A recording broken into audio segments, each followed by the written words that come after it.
When a child pinches, hits, bites, that's basically the child is trying to communicate something with you. The whole game will depend upon the last factor, which is consequence. A, B, C. Antecedent, behavior, consequence. Oh no, buddy, you have to study, you have to study. That doesn't work that way.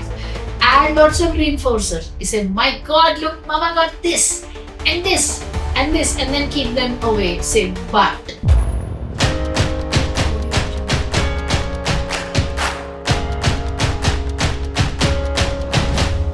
Hello, Rajni here.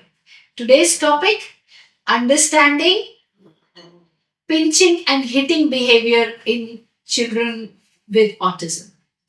Understanding and deflating it. So, basically, what do we do? When a child pinches, hits, bites, that's basically the child is trying to communicate something with you. The child is trying every way to get away from something or to do something. For example, you want the child to sit and do some work. The child is not interested.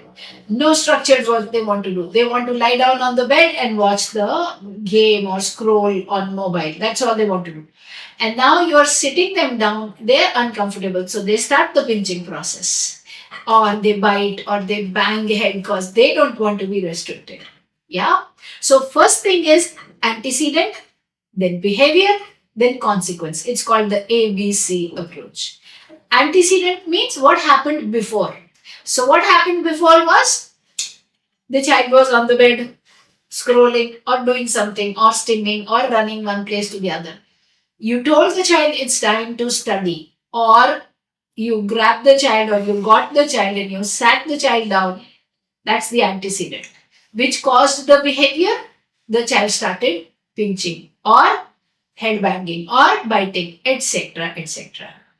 Now, the whole game will depend upon the last factor, which is consequence. A, B, C. Antecedent, behavior, consequence. If when the child pinches, you start thinking that, my God, this is something sensory. I should not, I should let the child be. Let the child be comfortable. If you start thinking like that and you leave the child, you have trained the child for another time that whenever you have to sit and study, start pinching, start biting, start head banging.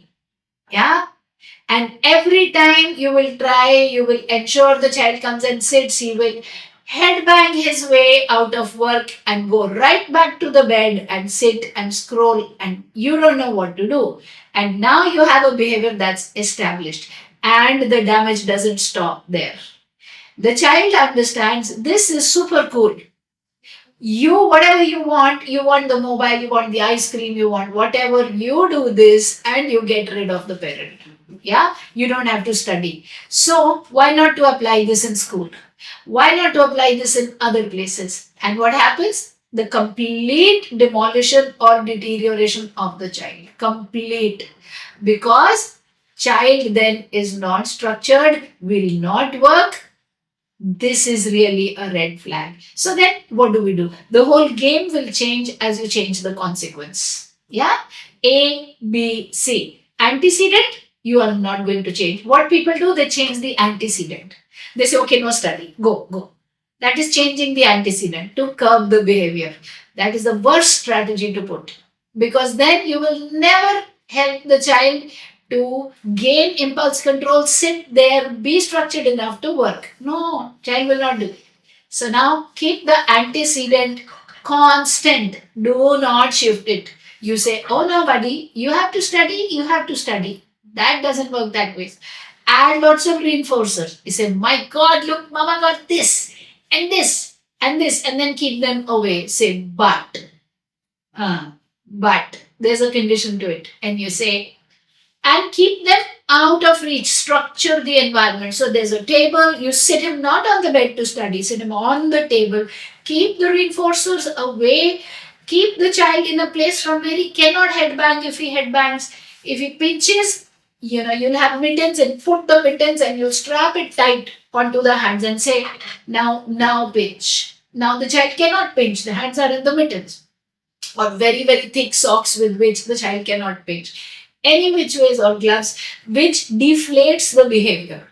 And then you say, because you are doing this now, we had to do 1 page, now you have to do 4 page. Now don't tell me my child will not understand. Please try first. Now every day, consistently when the child sees, A, he's not getting the toy, B, he's not getting the ice cream or the candy or the sweet, C, he's still having to do it even if he's crying and crying and crying. Finally, he begins to modify his behavior and shift. Then, when you say you get it when you do it. So, what did you do? You let the antecedent be, behavior came in, you changed the consequence. So, the child saw, when I pinch or bite or hit, I still have to do work, I have to do more work. And I don't get my favorite goodies and toys and eatables. Okay. When I quietly do the thing, not only do I get praise, I also get food, I also get toys, it gets over, I don't have to cry. Slowly, the fact will settle in and the child will stop giving you any behaviors. If you liked the tip, try it, write down in the comments, tell me how it showed up, yeah, and press the like button, share, subscribe. Help somebody else by sharing it. Also, keep the notification bell pressed. If you want to learn specific strategies to handle autism, don't forget to join us for our Tuesday live Instagram, YouTube English, YouTube Hindi, Tuesday 7 to 7:30 p.m. and the Autism Masterclass, Friday or Thursday 7 to 9:30 p.m. All the links are given in the description box below. Links for customized books, links for workbooks, for all of our programs, and I shall see you another time.